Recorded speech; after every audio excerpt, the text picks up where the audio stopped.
Hey, what's up, everybody? This is Glen Ritter here with the End Zone Oracle. How's everybody doing tonight?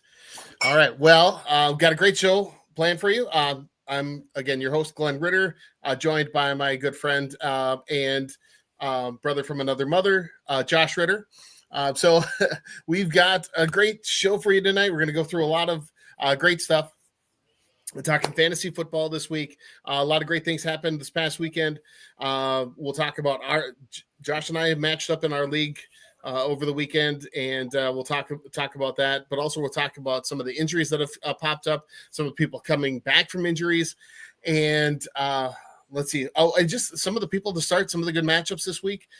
Give you all the keys that you need to win as we're getting into the crunch time of fantasy football, right? Where this is week 11. Playoffs usually start around weeks 14 or 15, and 14 is a weird week because there are some buys. There are some teams on bye that week, which throws everything off when it comes to the playoffs. So you can imagine being in the first round of the playoffs and having some bigger players on a bye. It's not going to be fun. Anyway, so we'll talk a little bit about that. But before we get into that, let's just make sure we do some introductions again. Again, Glen Ritter here, Minnesota insider for IE Sports Radio.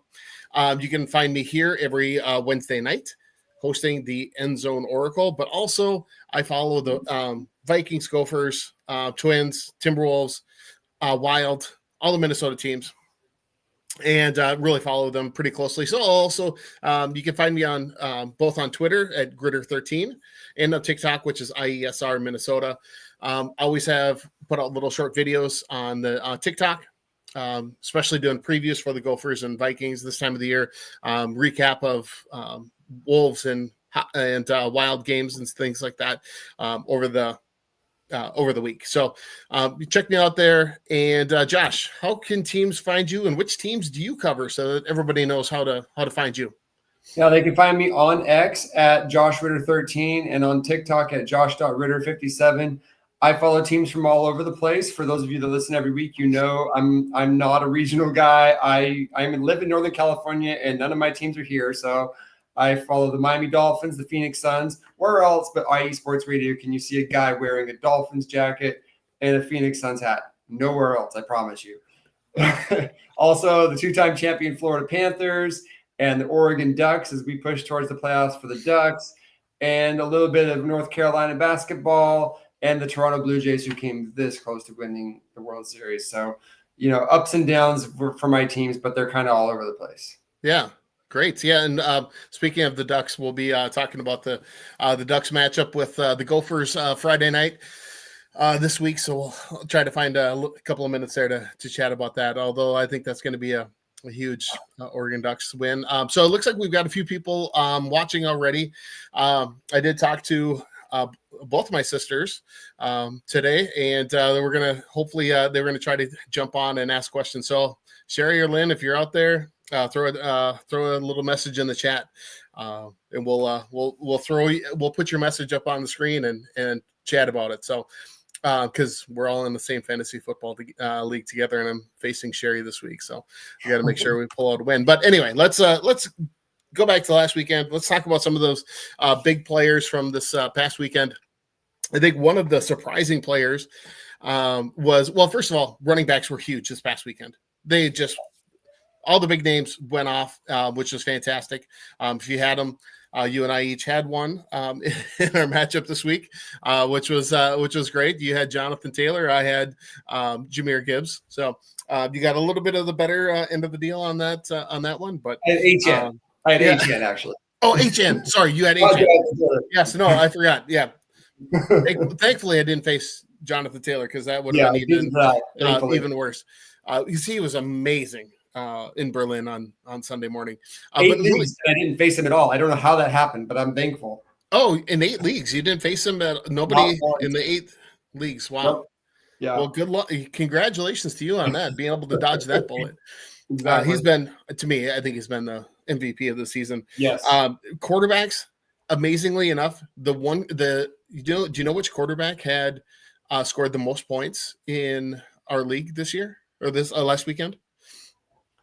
I mean, if I had to guess, the guy that threw 4 touchdowns, Matt Stafford. Nope.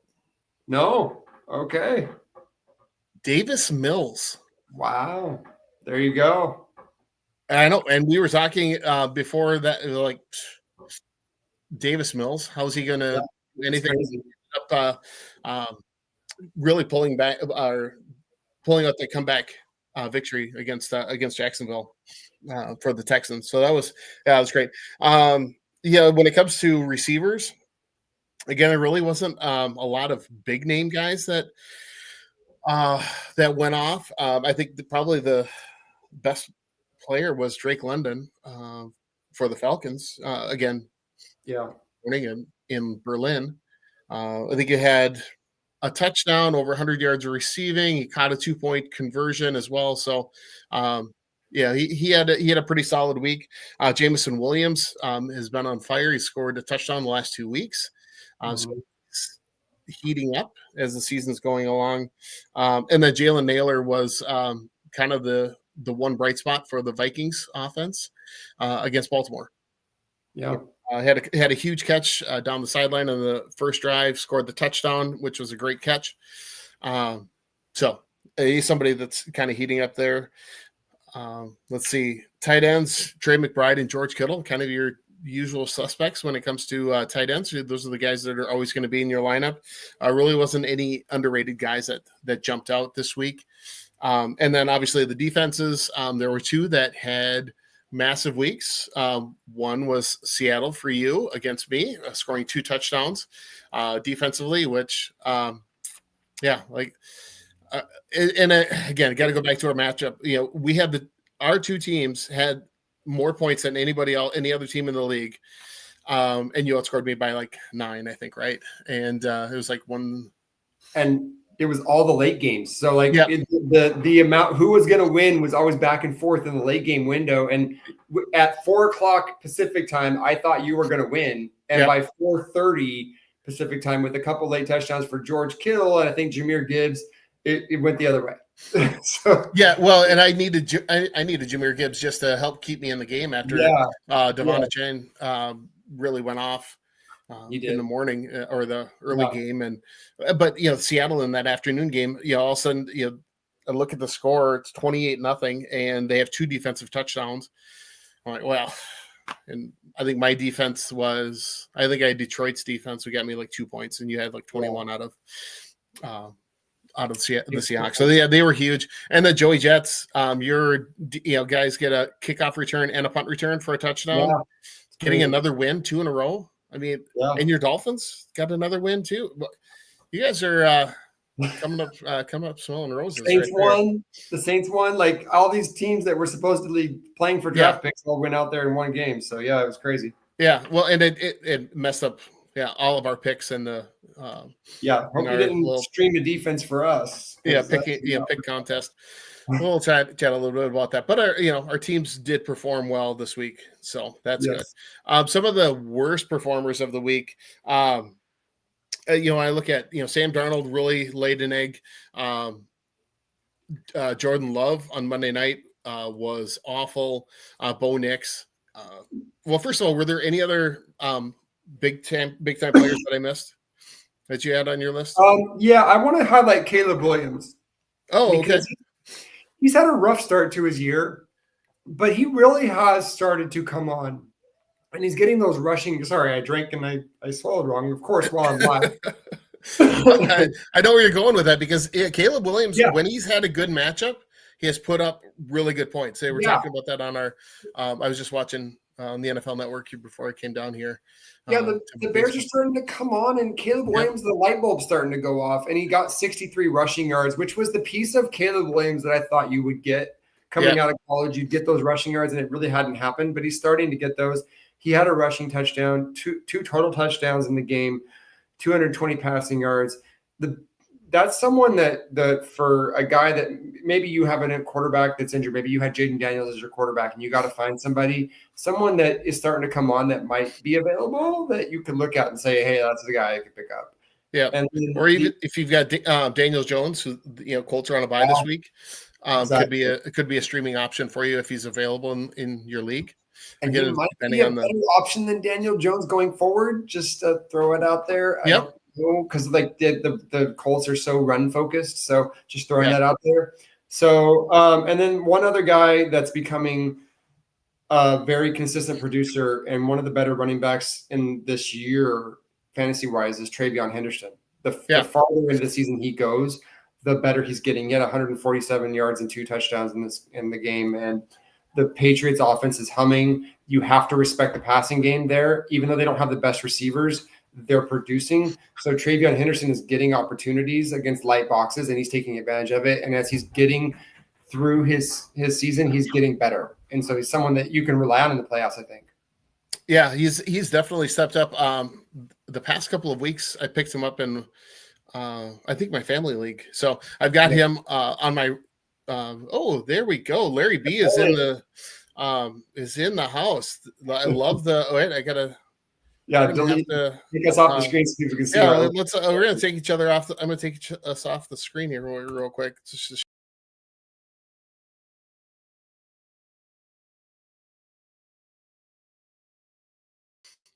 Oh, sorry. I don't know if anybody could hear me. Larry, that was fantastic. I love it.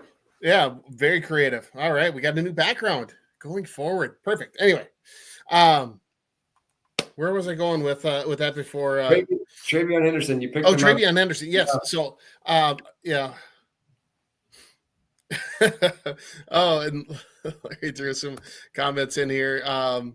Yeah, let's go and he'll make it look better soon. Hey, I think it looks great. No need to do much. It looks good. No complaints on my end. But yeah, I think that the Patriots are going to be in contention as they go through this year. Obviously, their schedule's pretty light. So if you have Travion Henderson, don't even be afraid to start him at this point. There's no run share. He is their guy. Yeah. Which is about time because when Ramondre Stevenson was hurt, and even this past weekend, the number of the snap share was kind of a 50-50 split with Henderson and I don't even know who, like Wilson or something like that, is the third running back in the backfield. So, but Henderson obviously showed with those 2 huge long touchdown runs, he's super explosive, and he needs to keep getting the ball. I don't see why he wouldn't be out there more often, unless he's absolutely horrific in pass protection, in which case, rookie running backs has a tendency of happening. So, and one of the themes of this season that I'm seeing, and we'll probably talk about this as we get towards the end of the season, is the workhorse running back is coming back in the NFL, and in a way that it hadn't for a long time. And I'm loving it because we needed some diversity. It was wide receiver heavy for so long, and the NFL is starting to see like workhorse running backs make a difference. So that's good to see. Yeah, workhorse running backs that can catch the ball out of the backfield. So your Jahmyr Gibbs, your Bijan Robinsons, Devin Achane, right? I think it's how it's pronounced. Achane? Okay. Achane. Yeah, you're right. Okay. Thank you. You're the Dolphins fan. I want to defer to you. But these guys are just different types of running backs that you do not see anymore, right? They're becoming more popular now, I guess, is the future of that for fantasy football. The way Dolphins fans talk about Devon Achane is he's not just a running back, he's a weapon. And you don't have to think of him as just he runs receiver routes half the time. So, he's just a weapon, and they're getting the best athletes into these hybrid positions now. And you're seeing running or receivers sometimes lining up in the backfield or taking options and things like that. Like the NFL is moving away from pigeonholing guys into positions, and they're making them they're putting them in position to make plays. So it's kind of fun to see. Absolutely. Yeah, it is great to see. And that'll be interesting when we get to the draft next year for fantasy football. For years it was always, draft the opposite. Well, for so long, back in the early and through the 90s, I would say, in early 2000s, it was always get your running backs because there's not a lot of them, and you got to start 2, and you want to make sure that you've got some decent guys that you can count on at the running back positions. And wide receivers were outside of the top 3 or 4. They're all kind of a dime a dozen. Yeah. And then it totally switched where people were like, you know what, let's do the opposite. Go with a top wide receiver in the first round.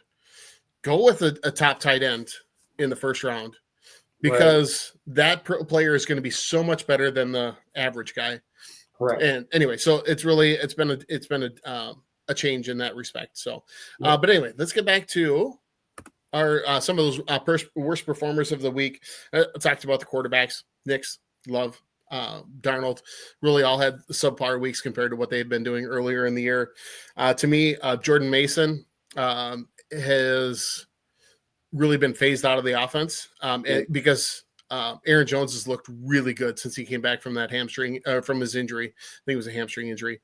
And Jordan Mason, outside of, unless it's like a touchdown heavy league, he can be somebody that's dropped. Chuba Hubbard, kind of in the same boat. He's really taken the backseat to Rico Dowdle. And so I don't see him getting much run anymore unless Dowdle gets hurt. One that was really interesting to me, and it's been kind of weird with the Chicago Bears. Twice over the last 3 weeks, one of their key wide receivers has ended a game with 0 catches and 0 yards. A couple of weeks ago it was Rome Odunze, and this week it was DJ Moore. Yeah, no explanation. Didn't get hurt. Had 4. I think he was targeted, but he just didn't get any completions, which is just kind of crazy that because he is such a good player. Maybe that means Luther Burden is somebody that you should be kind of eyeing, and because I think he's getting more attention now from Caleb Williams. Who else? Romeo Dobbs did next to nothing Monday night, but that was an ugly game against the Eagles with the Packers. And then a couple of tight ends that I think really just laid an egg were TJ Hawkinson, who hasn't been doing much all year. We kind of talked about giving up on him a few weeks ago.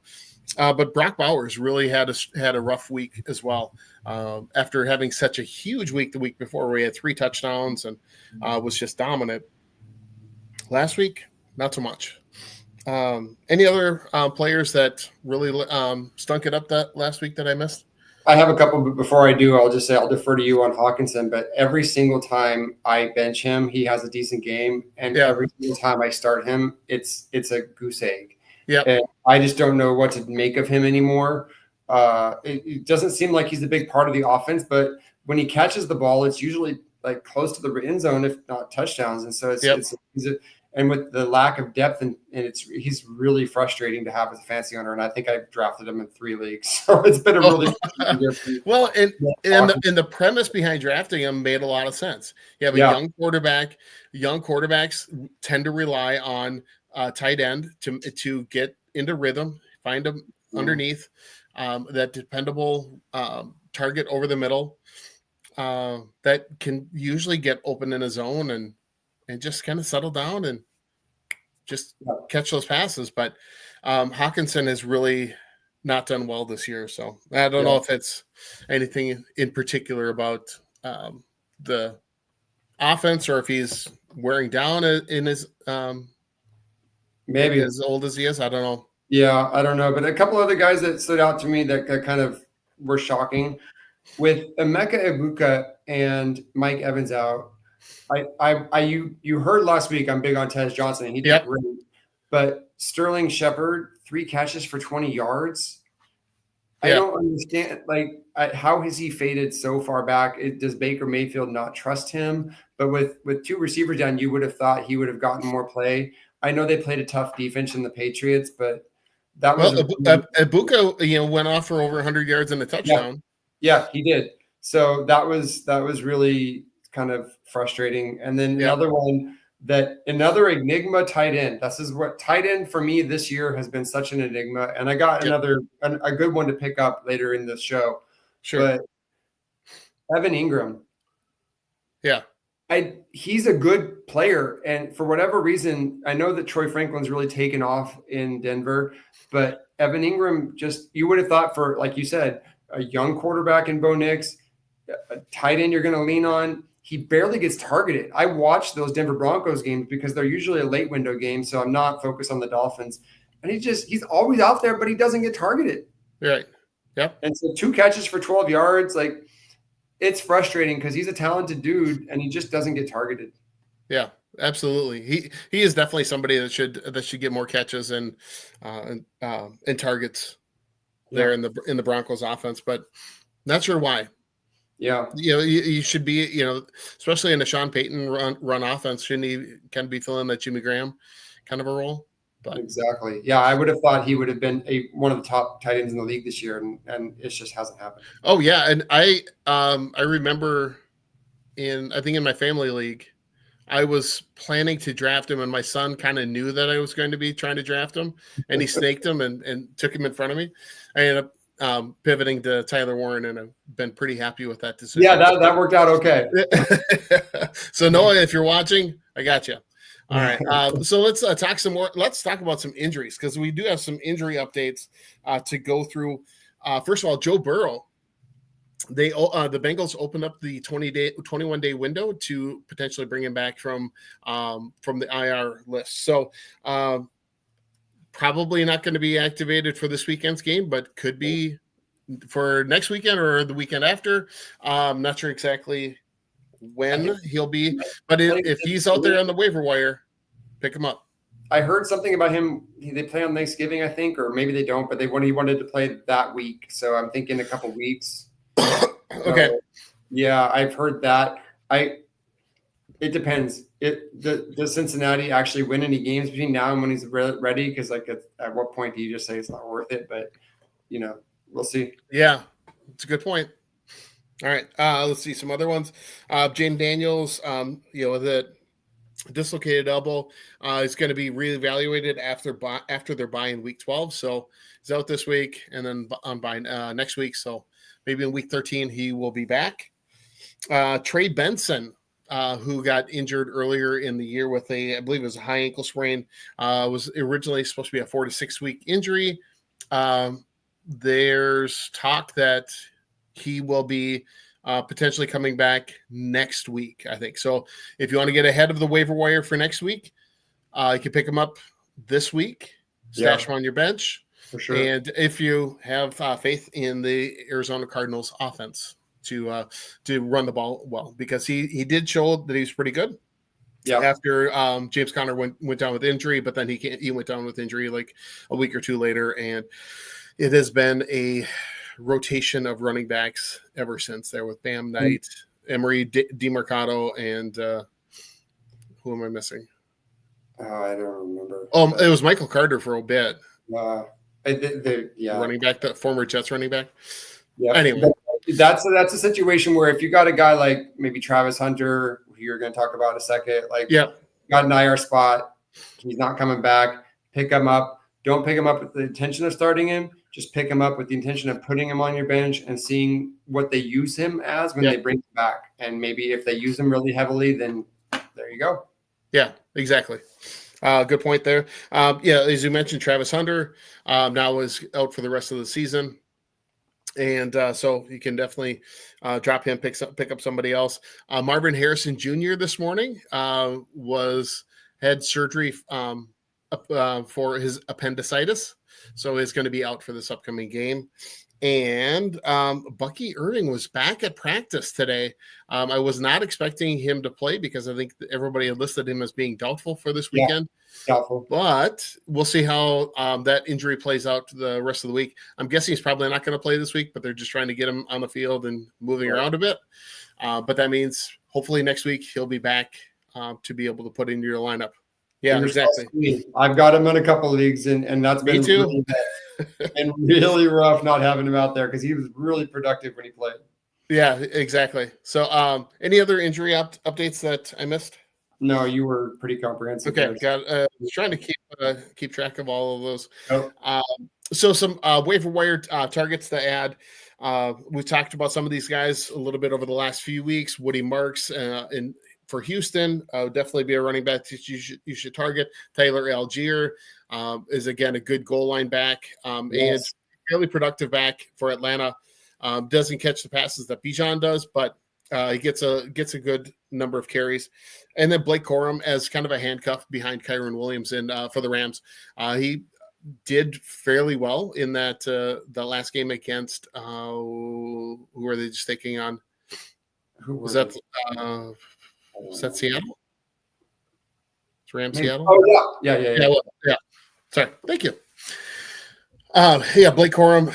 I think he's getting more comfortable in the offense. He's getting a lot of carries. What's that? He's getting a lot of carries. Yeah, yes. Yeah. And I don't know if they're worried about Kyron Williams breaking down.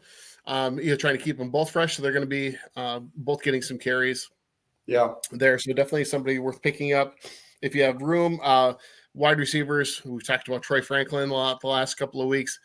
He's definitely somebody that you should have on your roster. Alec Pierce, Tez Johnson are a couple of the other ones that I think are floating around and available in most fantasy football leagues. So if they're out there and you've got a spot to put them on your roster, do so. Yes, if Troy Franklin or Tez Johnson are available, I don't care how good you think your bench is, pick them up because they're wide receiver ones on their teams right now. And Troy Franklin is doing some great work. Yeah, I listed him as one of my starts last week, and he did score for me. So that was nice. It worked. He's their top wide receiver right now. Yeah. And then tight ends. If you need a streaming tight end, you got a couple of good options this week because if you've got Tyler Warren like I do, you have options potentially like Cade Otton in Tampa Bay or Theo Johnson for the Giants. Both have pretty good matchups this week and are definitely worth picking up here if you need a spot start in that role. And we've got a couple of more bye weeks coming up, so I can't remember which other teams have buys next week, but let me see. I did print out a copy of all of the buys, so I can look at that. So next week, Colts are the big one. This week it's the Colts and Saints. Yeah. Which we're going to talk about here in a second too when I get to all the buys. But anyway, not too bad. Not too bad. I mean, other than if you have Jonathan Taylor, you're looking for a running back. But other than that, it's not a lot. So yeah. So those. Let's see. Talking about handcuffs. One more guy. Well, hold on, I got one more guy to pick up on the waiver. One more guy to pick up. All right, let's go back. I did a little bit of a deep dive into tight end because me personally, I'm really struggling with tight end this year. Okay. And when I dug around, I found a guy that doesn't have a lot of high end. He doesn't have a high ceiling, but his floor lately has been really, really good. And it's Dalton Schultz. Oh, yeah. And I think we've talked about him on this podcast, but if you look at his last 4 or 5 weeks, he's consistently getting 5, 6, 7 catches a game. And if you've got a guy like Evan Ingram or you've got a guy like Hawkinson where like maybe they get a touchdown or 2 a week, but then other weeks they might get nothing, basically. Yep. This guy's getting consistent targets for Houston. And so I picked him up in a couple of leagues. I highly encourage you. He's out there. He's pick upable. I would go do it because he's got a floor. And if you have a tight end that you can guarantee you're going to get 7 to 10 points in the PPR league from, you're ahead of the game, to be honest, because unless you've got Brock Bowers, who I know he had a rough week this week, but that's pretty much an anomaly, or you've got one of these top tight ends, you're probably ahead of the game with 7 to 10 points in the tight end position for now. That's a great point. I love that one. Any other waiver wire guys to target? That was my big one. And just to say that do not let Tez Johnson or Troy Franklin be on the waiver wire, period. Just that can't happen. Yep. All right, so let's talk a little bit about handcuffs because we're getting to that time of the year where we've only got bye weeks we've got bye weeks this week, week 12, and then week 14. Yeah. So not in week 13, which is weird that we don't have any bye weeks that week. But I think that's because of Thanksgiving. And okay. Yeah, that makes sense. Yeah. Perfect. Thank you. Otherwise, Sunday would be boring. Yeah. That's a good point. So a couple of guys who have already talked a little bit about. Blake Corum, definitely somebody that you should be handcuffing if you've got Kyron Williams. Tank Bigsby if you've got Saquon Barkley. And then also Brian Robinson Jr. If you've got Christian McCaffrey, you definitely don't want to go into the playoffs without with the possibility of one of your key running backs going down and having to scramble to find a solid replacement. Yes, go ahead, Josh. One more. Tyler Algier. Tyler Algier. Oh, thank you. Yes, absolutely. Not only is he a good handcuff for Bijan, he's startable. Yes. Like, he's getting 10 to 15 carries a game or touches a game, and they use him more in the red zone than they use Bijan. Yep. So, I mean, I have him starting in leagues at like the flex position because he's getting points every single week. Yep. Well, and I think that's part of the reason I didn't mention him is because I think in most leagues he's already been, he's on rosters. Yeah. Although, if he's available, that's somebody who should be on your roster as well. Let's see. We talked about the bye weeks. We got the Colts and Saints on a bye this week. All right.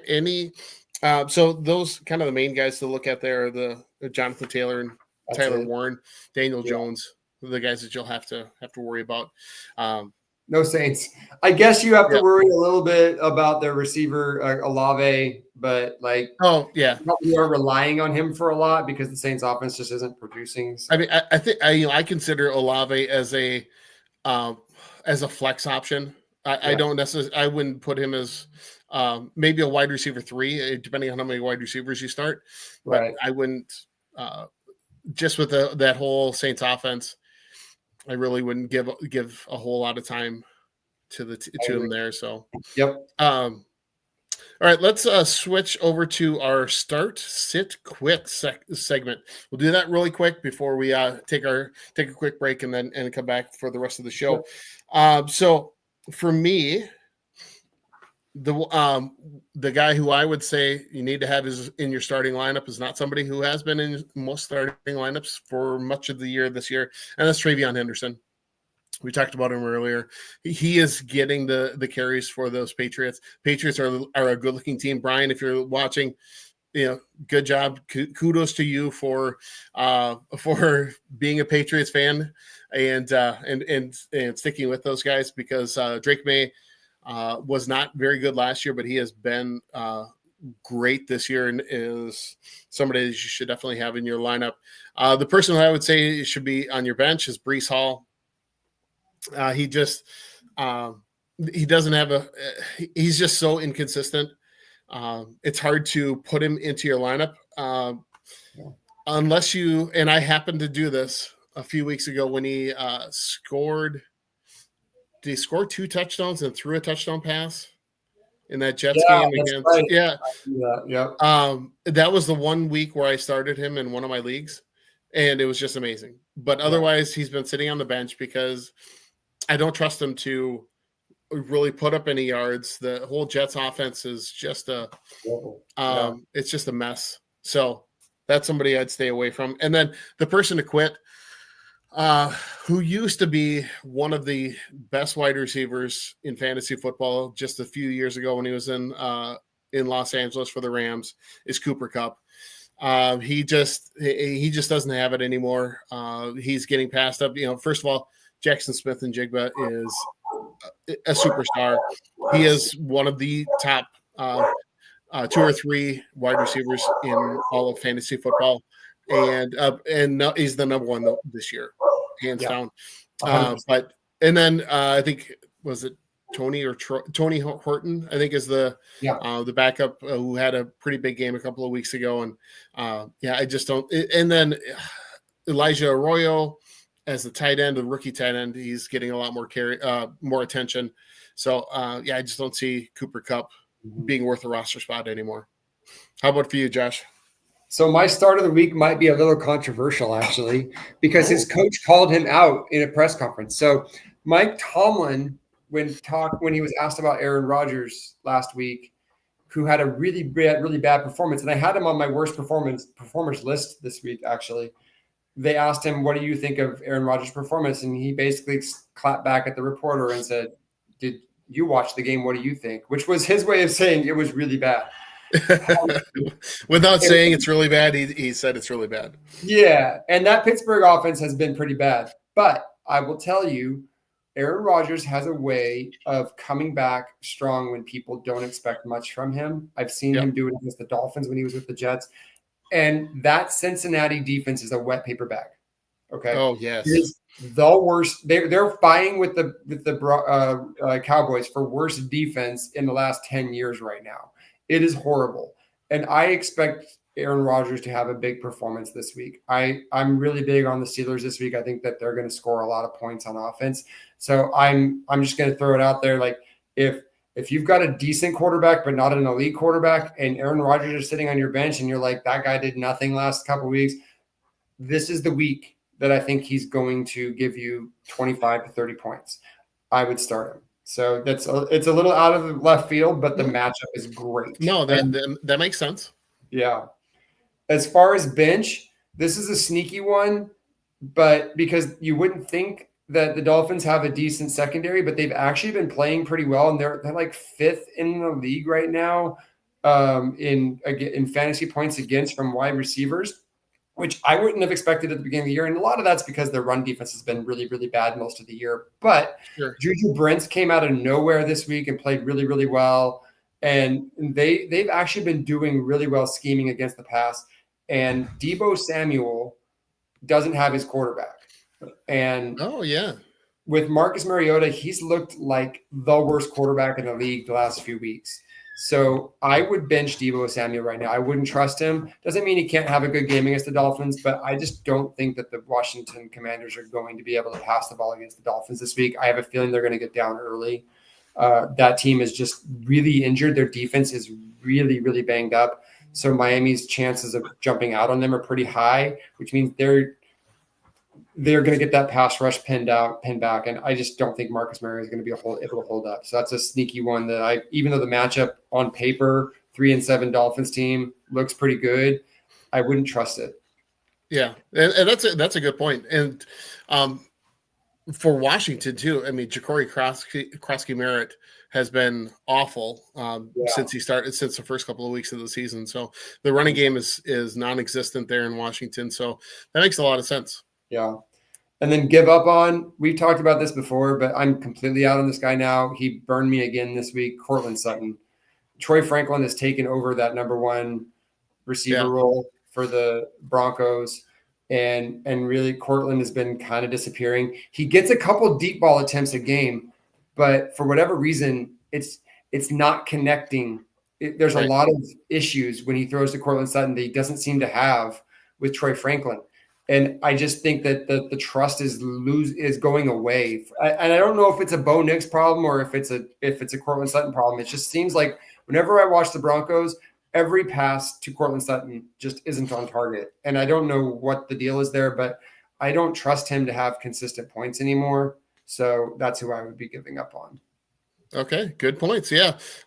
So Dan, if you're watching, you always seem to have Courtland Sutton on your team and always in our chats trying to cheer for a Courtland Sutton touchdown. Josh is telling you to give up on him. All right. Anyway. All right. Let's take a quick break here. We'll come back in just a few minutes here. Hear from our sponsors. You're watching the End Zone Oracle here on IE Sports Radio, your direct feed for all that is sports. We'll be back in a couple of minutes.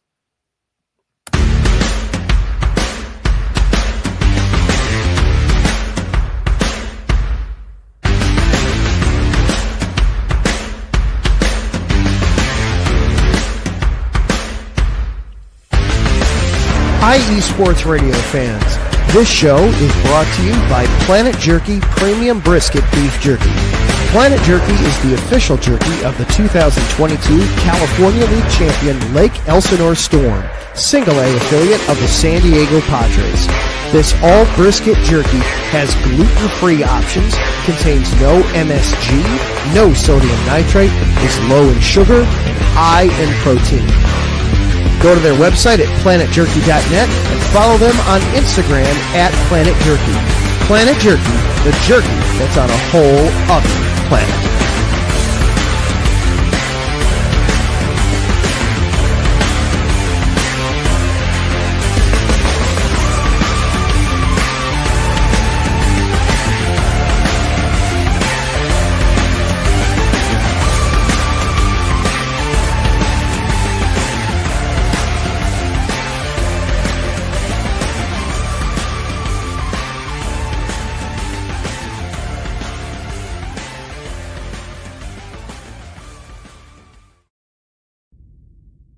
rise and shine. It's 4 a.m. The stars are still out. The sun is beneath the horizon, but it's time to punch in and go to work.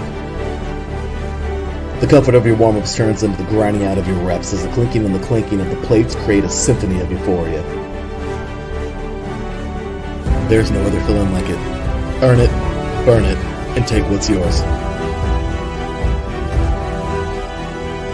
IE Sports Radio has proudly partnered with Vital Apparel, a brand that not only fits great, but also promotes and donates to mental health research. Use our code IESR to get 15% off their comfortable and inspiring gym wear and help them on their amazing journey to support mental health. Go hard, take part in your iron therapy, and be strong.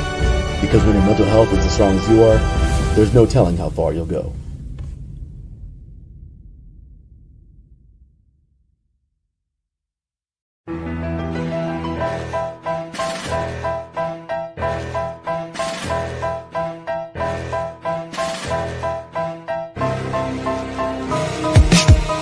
For the last 10 years, IE Sports Radio has been bringing you amazing content ranging from interviewing legendary athletes, coaches, and other authorized media personnel to building tailor-made shows dedicated to all major sports cities around the country. Make sure to follow us at IE Sports Radio on X, Instagram, Facebook, TikTok, and YouTube to keep up with the latest in sports and with all of our shows. Also, make sure to check out our daily updated website at iesportsradio.com. At iesportsradio.com, you can see our daily show schedule and check out all of our show pages with personal bios to learn a little bit more about each of our awesome hosts. In addition to our show pages, you can catch the IE Sports Radio blog, Hall of Fame, Fans of the Month page, and our merchandise shop including t-shirts, tank tops, caps, long sleeves, hoodies, and more. For now over a decade here at IE Sports Radio, we've continued to be by the fans, for the fans, and we thank you all for your support and for making IE Sports Radio your direct feed for all that is sports.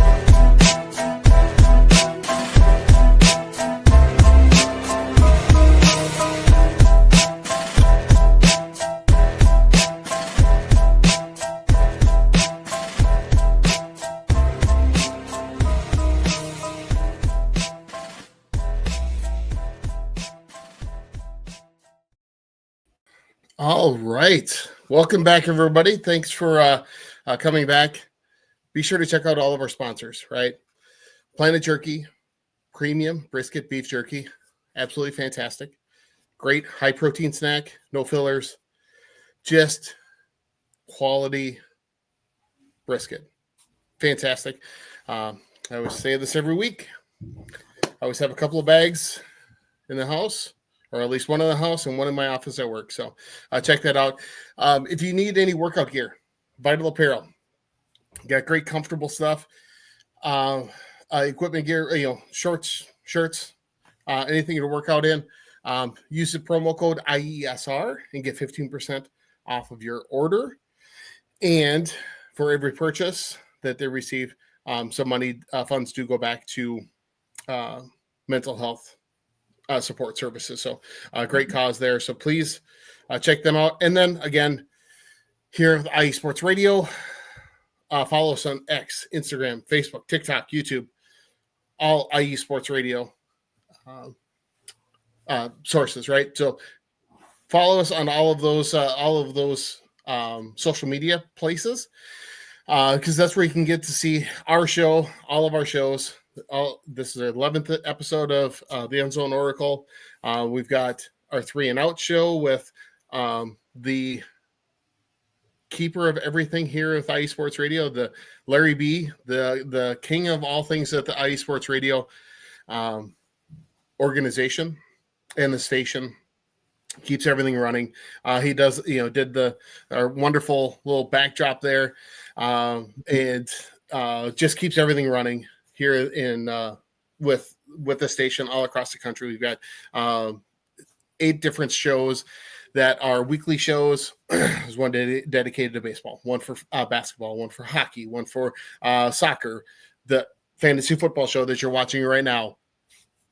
All kinds of shows, right? And then there's insiders all across the country that are following their own teams and posting on TikTok various insights into their teams. So if you want sports information, if you're a sports nut like I am and Josh is, follow us on those on those stations where it's great information. You're always going to be able to get good insight from all of us. So again, follow us there, like, subscribe, all of that good stuff, right? All right, now back to our next part of the show. We're going to go to one of our favorite segments, Panic or Patience. Got some players out there that are, excuse me, big name players. We're relying on them to do a lot of great things and have kind of been struggling. So what are your thoughts? Well, let's start with AJ Brown. Yeah. Big wide receiver for Philadelphia, capable of going off for 150 yards and 2 touchdowns on any given week. However, has been quite frustrated with the offensive game plan and the production in Philadelphia. And in fact, just yesterday, I think he was caught on a Madden stream saying, if you've got me on your fantasy football team, drop me, which speaks volumes. So, Josh, would you listen to AJ Brown and drop him if you had him on your team to pick up somebody else? This is so confusing. How did the Eagles get defending champs, right? So this team theoretically has a good culture. And I don't understand why they're not using him. They just don't target him until it's like 4th down and they have to like throw a ball up and 30 yards to try to get a first down. I don't understand what they're doing with him. I feel his frustration. I feel frustration of the fantasy football fans that he's supposed to be a reliable guy. And it's not that the team doesn't pass at all. They are run focused, but Saquon Barkley hasn't had a fantastic year this year.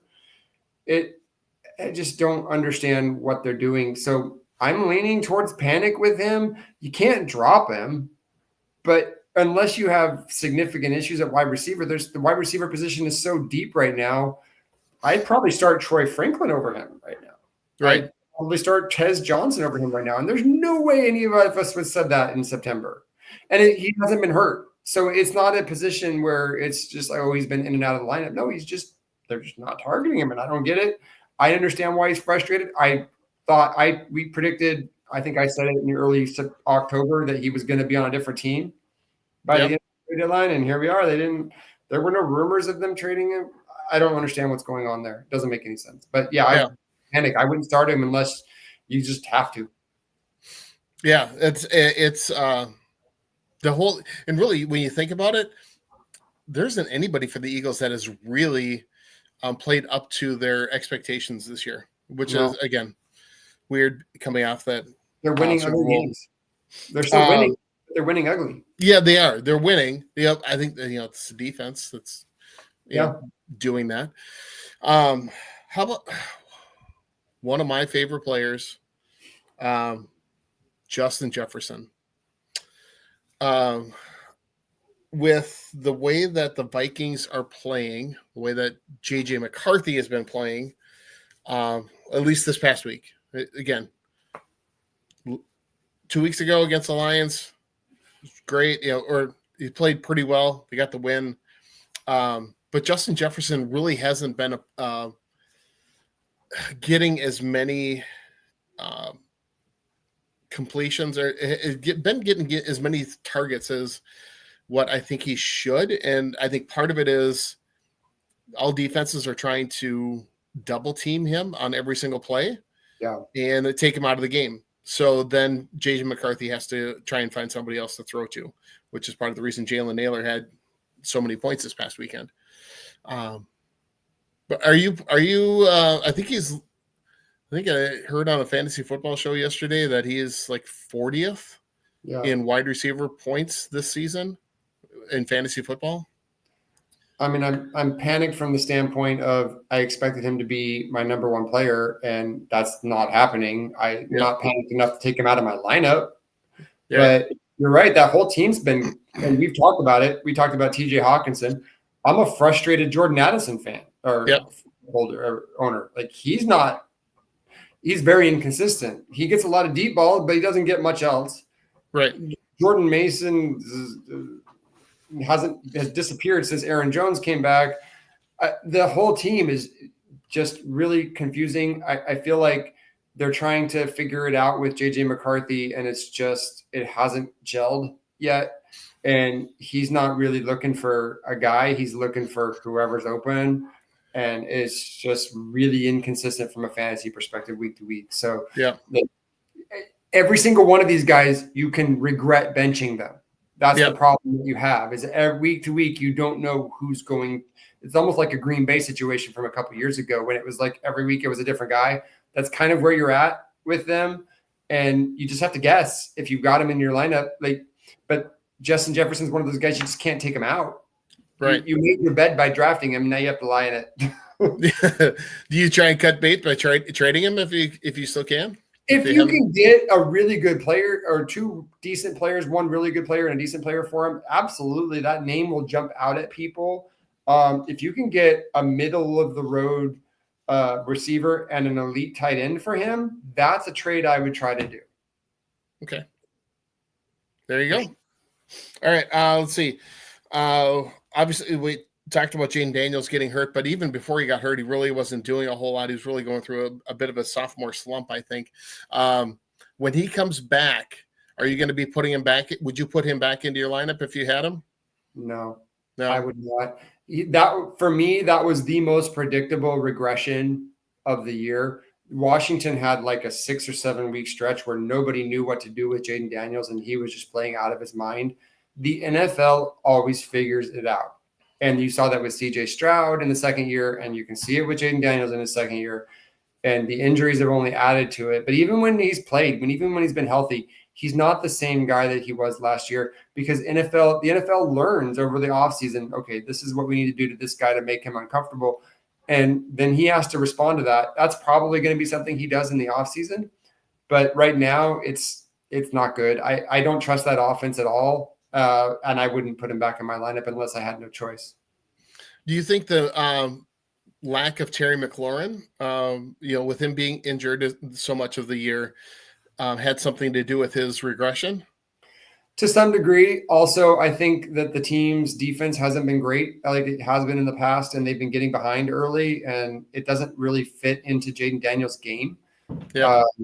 He's not the kind of guy that's going to sit back there and throw 40 times and make hay on that. He needs to have a lead where he can run the ball and be the threat that he needs to be that way and be on schedule. And it just hasn't worked out that way. The team overall around him just isn't as good as people thought it was going to be.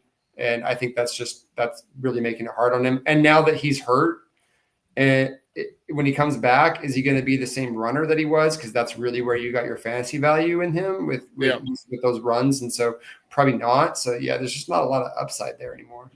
Yeah. All right. One last player on this list that I've put together, Xavier Worthy with Kansas City. Is he somebody that you're going to want to try to cut bait with, or do you want to hang on to him for a while yet? Pretty sure I had him on my give up list last week, and that hasn't.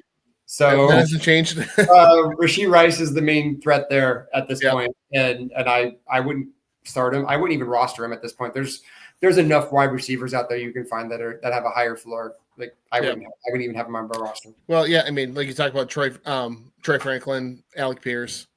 There's some guys out there. Okay. All right. Let's move along to our next segment.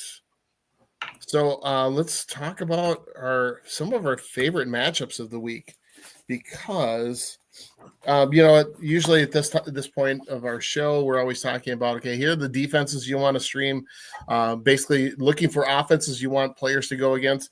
And at this point in the season, there's some defenses that have shown that they can be targeted as well. And I think here's where we need to caution you to have some oh, excuse me. Sorry about that. Some tough decisions, because when I think about defenses that have been truly susceptible to fantasy points in all phases of the game, I think about the Dallas Cowboys. Yeah. Dallas's defense has been awful. Now this week they're playing the Raiders, which I'm sure Larry's on, who's a Raiders fan and has absolutely no faith in them whatsoever. But would you have any faith in starting a guy like Trey Tucker against the Dallas defense? Absolutely. Of course. Yeah. That Dallas defense has been absolutely awful. And Trey Tucker's had some good weeks in the NFL. He's inconsistent because the Raiders are inconsistent, and Geno Smith's been really inconsistent. But against that team, if you're ever going to start him, that's the kind of matchup that you target. If you got a guy that you think, I don't know about this, and he's got a matchup against either Dallas or Cincinnati, you're plugging him in. Yep. Yeah, those are a couple of the teams that we've been talking about as far as defenses to target with your offensive players. And actually, the funny thing is I'm facing Larry this week in the IESR league. So he's in first place. I'm in last place. But he's a huge Raiders fan. And I'm actually benching Tet McMillan and starting Trey Tucker as my my flex wide receiver tight end. That's a good call. Even though Tet McMillan is projected to have more points, but they're going against Atlanta. Atlanta's pass defense has been really good this year. I just don't see him being able to put up a good amount of numbers. He hasn't scored a touchdown in like 5 or 6 weeks. So that's one of those matchups I'm trying to stay away from as far as wide receivers. I think it's interesting that a couple of the defenses that people have been trying to target are facing each other this week in the Washington-Miami game. Right? I mean, both defenses have been pretty bad this year. So I actually love some of my guys to start this week. And we'll get to that here in the next little second here. But I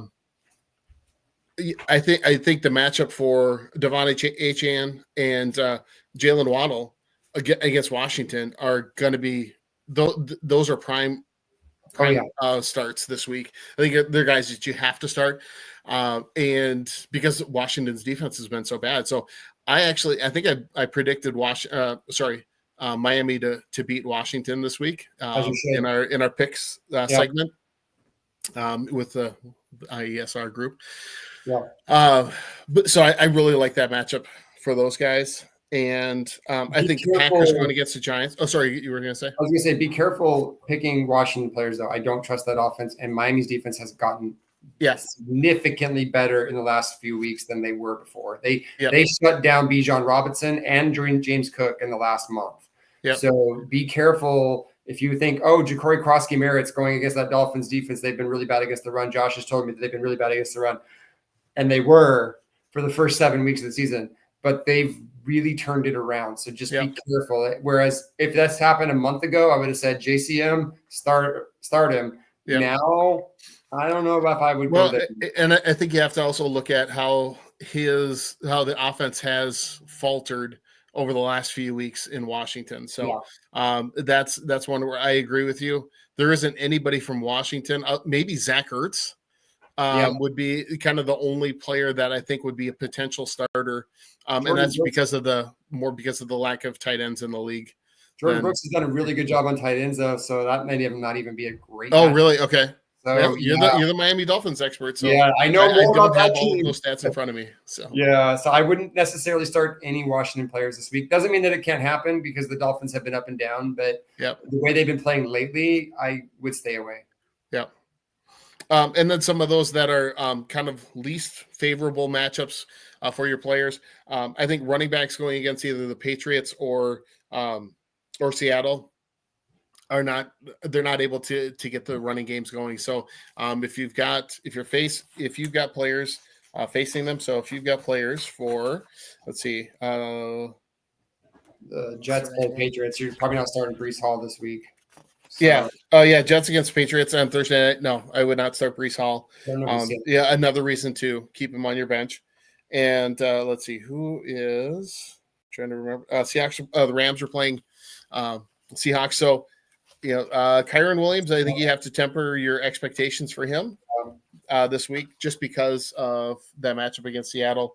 Right. And then as far as wide receivers go, I think any wide receivers going against the Bills and Falcons seem to the number of passing yards that they give up to receivers has been pretty minimal. So again, be cautious of starting any of those players in those matchups. So that's the reason I have Ted McMillan on my bench because Carolina is playing Atlanta, and who are the Bills playing?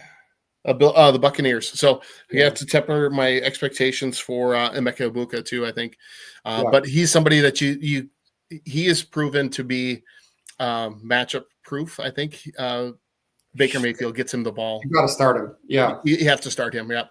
Him and Tez. Those are the two guys he throws to. That's it. Yeah. So. Well, Cade Otton has been pretty good. He's put up I think double-digit points in like 3 of the last 4 weeks for Tampa Bay. So he's he's another one, and so I do have him going. But and then really quick. Jaylen Warren against Cincinnati. Yes, absolutely. Like if you've got him in your lineup, he's been kind of iffy because the Steelers' offense has been kind of iffy. Again, Cowboys. And the other guy is Ashton Genty versus the Cowboys. Cowboys and Bengals. They're going to score points. Yep. It's almost guaranteed that those two teams are going to give up 30 points. You're going to get some target share from your guys on that. So if you've got a Pittsburgh Steeler or a Las Vegas Raider, I know the Raiders haven't been great this year. Their offense has struggled. If they're ever going to get on track, it's this week. Start those guys. Yep.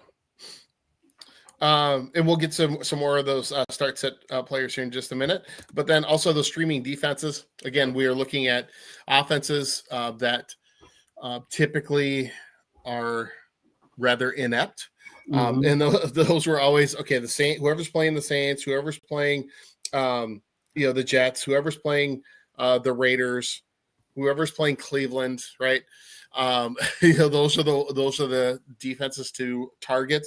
I looked ahead at some of the defenses that have some good matchups the next couple of weeks. So if you want to pick up one and stick with them, the Ravens, they play Cleveland and then the Jets. I tried to pick them up in my family league and was sniped by somebody else on the waiver wire. They thought the same way as me. However, I did pick them up in our in the IESR league, so I'm looking forward to that. You got as bad as Dallas's defense is, they're playing the Raiders. So I still don't think that you can pick them up and stream them because they have been so bad, giving up so many points and so many yards. But they might luck into an interception or a fumble, turnover, maybe a couple of sacks. Because of how inept the Raiders are. The Patriots have some great matchups the next few weeks. They're playing the Jets, then Cincinnati, and then the Giants, and then they have a bye. Oof, rough. And Jackson Dart's probably not going to play. So right. Yeah, that's if you have the Ravens, thank the Lord, and you don't have to stream for a few weeks because you can just plug them in. Well, that's the Patriots. That's pretty cool. Yeah, that's the Patriots. Oh, okay. The Patriots have and then the other. Well, exactly. Yeah, I mean those are some good matchups. And then the one that I picked up in my family league was the Atlanta Falcons because they're playing Carolina and then New Orleans next week. So I'll be able to be set for a couple of weeks as we're kind of approaching the playoffs there. So yes, I've got one more for you. All right. And if this is your first time ever listening to the End Zone Oracle, you're going to look at me and you're going to say, "Oh, that guy just keeps talking about how great the Dolphins are." No, I'm not. If you watched for 11 weeks, I've been very critical. But one win did not send him to the other side. But I'm telling you, this Washington Commanders offense is in shambles right now, and I think that the Dolphins are going to have a good week this week against the team that's really struggling. So if you got to stream a defense, the Dolphins are not a bad pick. Oh, okay. Good. I like that. Even without with Jalen Phillips getting traded and things like that. So they held the Buffalo Bills to 13 points last week without him. Which was crazy. All right. So let's this will be kind of one of our final segments of the show here. We're hitting over an hour, and so we'll try to go through this pretty quick because we have our start sits I have a player at each position.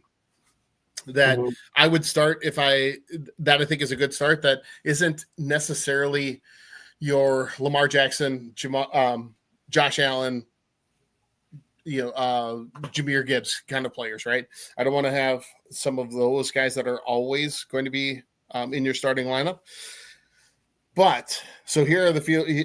So last week for quarterback, I said start Jared Goff and keep Daniel Jones on the bench, and that worked out pretty well. I think that was a good decision. This week's my quarterback to start is Drake May. He's my start of the week. I think he's going to have a huge week. Just Thursday, even though Thursday night games never seem to go the way that they're supposed to, I think this one's going to be different. Playing the Jets, I think he's gonna do really well. The guy to sit for me at quarterback is Trevor Lawrence. As far as running backs, I think starting Josh Jacobs, who again is probably somebody that you're going to be starting every week, but going against the Giants, he's going to have a bigger week than normal, I think. And then the guy to potentially sit would be Kyren Williams, because again, playing the Seahawks and their run defense is being really solid. Wide receivers to start, Jalen Waddle is who I think should have a huge week against Washington. And then the guy to sit, Ted McMillan, who I've already talked about earlier. When you go to the tight end positions, the guy to start, Brock Bowers. He had a down week this past week. Week before, he was huge. I think Brock Bowers is going to do well. And the guy to sit this week, we've already talked about, TJ Hawkinson. Those are the guys that I had listed. Josh, do you have some other players to start or sit this week? You kind of had a good list. I would say Tez Johnson to start. In addition to that, I really like this kid. I know he's an Oregon product, and I'm an Oregon guy, but he's really proven to be kind of the security blanket for Baker Mayfield, and just love his game. He gets a lot of those possession type things where they're trying to get a 3rd and 5 and they're going to throw it to him. So he's definitely somebody that I would consider starting. As far as other players, I would not. Here's kind of the opposite of me being a homer of my team. There's only 2 players on the Dolphins that I would consider starting, and they're the obvious ones of Waddle and Achane.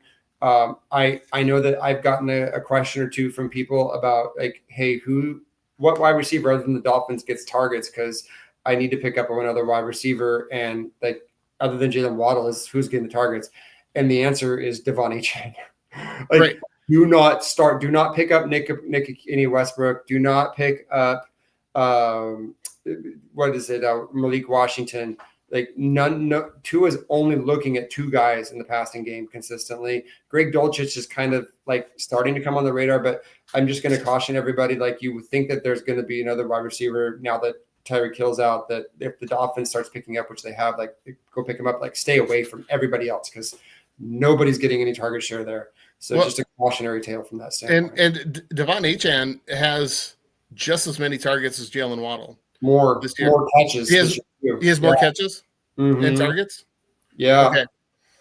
So they do a lot of screen passes. They just don't throw to their wide receivers other than Waddle anymore. Yep. They don't think Tua trusts them. So it's just a cautionary tale with this team. I start Waddle and Achane in at least one league together. Yeah. And it's been working. Well, it got you away last week against me. Yeah, they're the only players on the offense. So they both get 15 to 25 points a game, but nobody else gets anything. Right. So just a cautionary tale from that standpoint. Like, just stay away from anybody that you can't pick up anybody on the waiver wire for the Dolphins. Just stay away completely. Yep. Good call there. So, one guy that I forgot to mention when I talked, I didn't write it down, so I forgot about him until just now. As a potential guy to pick up, Parker Washington in Jacksonville, with Travis Hunter being out, Brian Thomas being injured, and I'm not sure if he's playing this week. He, by default, is going to be their number 1 passing target. If you are really in a bind, somebody that you could potentially pick up. Absolutely. Yeah, for sure. Like, that's kind of the fun part of fantasy football, is figuring out, as injuries happen and lineups change, who is the number 1 receiver? Who is the number 1 running back? You know, you see that it kind of changes and evolves over time. And the people that win fantasy football when they get to the playoffs are the people that have been paying that attention to, you know, not the name, but who's actually getting the touches. So really pay attention to that. Yeah. Awesome. All right. Well, those are all of the information about fantasy football we were going to talk about. Let's close out the show. Let's take a couple of minutes. Let's chat a little bit about number one. Let's break down the matchup that we had this past week. I'm going to go back to our the game center to look at it real quick from last week, so that everybody knows exactly how you beat me. So let's see here. The final score was 168.6 for you, and I scored 159.94. The next highest scoring team in the league was Joey Jets, putting up 143.4. And the next highest person was at 118.24. So we by far had the most points. Your roster was just demolishing mine. You had Devin Achan. You had Seattle's defense, which totally killed me. I was thankfully able to have Jahmyr Gibbs, who almost scored as many points as Achan did. Yep. I had Trey McBride to help my my tight end position. I think he put up 27.7, which is the most points in the league for the week at the tight end position. And then Rico Dowdle being in there, he killed me. Yeah, helped out a little bit there too. So. It's funny how fantasy football works. Like I remember I reached out in our group chat when Trey McBride scored that. I think it was a 33rd quarter touchdown. And I thought that was going to kill me. And I said, we're in a barn burner here. And no sooner did I get done typing that than George Kittle got a touchdown to kind of balance it out. Yeah. And it was like, okay, I'm good now. But those are the fun ones where those late window games or the Sunday night game or the Monday night game, it all comes down to that. And those are fun. So yeah. Well, and I mean, it really came down to the defense. I mean, you had Chris Olave with 5 catches, 104 yards and a touchdown, putting up some good numbers there too. So it was a barn burner there. So again, kudos to you for pulling out that win. But the other game we really need to talk about real quick, because we should probably finish this up soon, is that college football game Friday night. As you can see behind me, Gophers fan. The Gophers are playing the Oregon Ducks. There is one of Josh's teams in Eugene, Oregon on Friday night. So it's going to be interesting. I'm not sure that I'm going to be able to watch it live, although it starts at 7 o'clock your time, I think. 6, I believe, my time. 6, so okay. So it'll be 8 o'clock my time. Mm-hmm. We've got some plans with my wife and our daughter and her fiance and some other friends for Friday night. So I'm not sure how much I'm going to be able to watch. We're going down to a winery to do a wine tasting. It's about a half hour from our house. So we're going to be winery out in Minnesota. And we'll be going to have some wine. Anyway. We'll see how much of the game I'll be able to watch, but I'm sure that the Ducks are going to win. They're favored by 24.5, 25 points, something like that. Will probably climb to about 30 by the time the game starts on Friday. And we'll see if how long until the Gophers throw in the towel or wave the white flag, because I have a feeling they're going to be struggling a bit. I'll give you a kernel of hope. So. We're pretty injured right now. Kenyon Sadiq didn't play last week, our tight end, and neither did DeCorian Moore. I think he's probably out for the year from what I've heard. Our top wide receiver. Our second wide receiver, Garrett Clark, got hurt in the first quarter. Haven't heard a status update on him yet. And in that long run that Dante Moore had against the Iowa Hawkeyes last week, he kind of pulled up funny. I think he's fine, but there's a lot of injuries on the offense, so maybe it goes a little bit better than you hope. And I know the right tackle's also hurt. So all that to say, we'll probably win pretty easily. But, but there's some hope there because a lot of our weapons are out right now. I'm a little worried about that when it gets later in the season. It gets specifically that Washington game at Washington. That's going to be a tough one. But yeah, we have 3 games left and hoping they can get to that 5 or 8 seed. They're 8 right now in the college football playoff because I'd love to go to Autzen and watch them play that playoff game. My son and I might go to that. So well, I hope that that works out for you. I will be cheering for the Gophers, but Sure. I will be pleasantly surprised with every good play that they have. So I'll just stay there. I mean, because we talked a little bit before the show started. The Gophers have some good players. Drake Lindsay is going to be a really good quarterback. Lemeke Brockington is a really good wide receiver that is a freak athlete, good size, and so he can make some plays. Got good hands. Yeah. Jarius Taylor as a running back. It's always hit or miss. I mean, he's really talented, but he's really injury prone. So I'm not sure how he's going to hold up. The offensive line is fairly young, but they do have a really good tight end. Jamison Gears, I believe is his name, who is a really good. He's a pretty solid tight end. And the Gophers have had a pretty decent job of getting some tight ends to the NFL. There's I can't remember the guy's name now. Plays for the Cowboys now. He's a 6'7". Oh yeah, I know you're talking about. What's his name? Yeah, I can't remember. I've got him in a fantasy league, so I know what you're talking about. I just can't remember the name off the top of my head. Yeah, he grew up in a town fairly close to where. What's that? Something. What was that? I think his first name's Jake. I could be wrong. Anyway, I don't remember. Sorry. Yeah, I can't remember. Anyway. And then on the defensive side of the ball, they've got Coy Parrish, who's a fantastic safety. He's going to be the next line of safeties to go to the NFL after Antoine Winfield Jr., Tyler Nubin. Those guys he's going to be another one in a couple of years. Anthony Smith, really good defensive end. I think he's like 6'4", 6'5" ish, 285 pounds. And he's a pretty disruptive force on the front. So anyway, got some guys like that. Were you talking about Jake Ferguson, by the way? What's that? No, it wasn't Jake Ferguson. Okay. That's the tight end that I know about from the Cowboys. Yeah. I don't know where he went to school, so I'm just throwing it out there.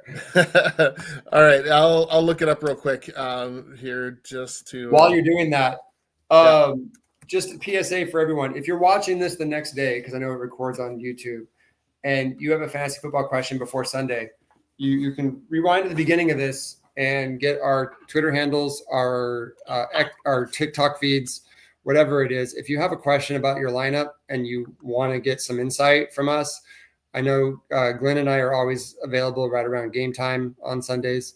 So feel free to reach out to us, either one of us, and just ask a question. If you want to, hey, should I start X, Y, or Z? I'm more than happy to spend 2 or 3 minutes looking into it and figuring out what the best matchup is, in my opinion. All things are fluid. So if we recommend that you start player X over player Y and player Y gets touchdown in the first quarter, please don't hate us, because football does that. Yeah. But we're willing to look at like the matchups and kind of give you our best takes. So feel free to reach out to us, and we're happy to answer those questions. Yep. And you could even post comments on any of our TikTok videos too, if you see those. So anyway, I looked up Brevin Spanford, 6'7", 270 pounds. Didn't get drafted, but is on the active roster for the Dallas Cowboys right now. So that's a big tight end. Yeah, he's a big dude. Yeah. So anyway, all right. I don't have anything else. Thanks everybody for tuning in. Really do appreciate everybody that stuck around the entire time. Thanks to Larry for helping get the new things put in. Again, you can follow me on X at Ritter13 or on TikTok, IESR Minnesota. And for Josh at Josh Ritter13 on X and Josh.Ritter57 on TikTok. Thanks, everyone. Have a wonderful week. And good luck to all of you as you're getting into your playoff races. So it's winding down. Have a great week, and we'll see you next week here on the End Zone Oracle here on IE Sports Radio, your direct feed for all that is sports. Bye, everyone.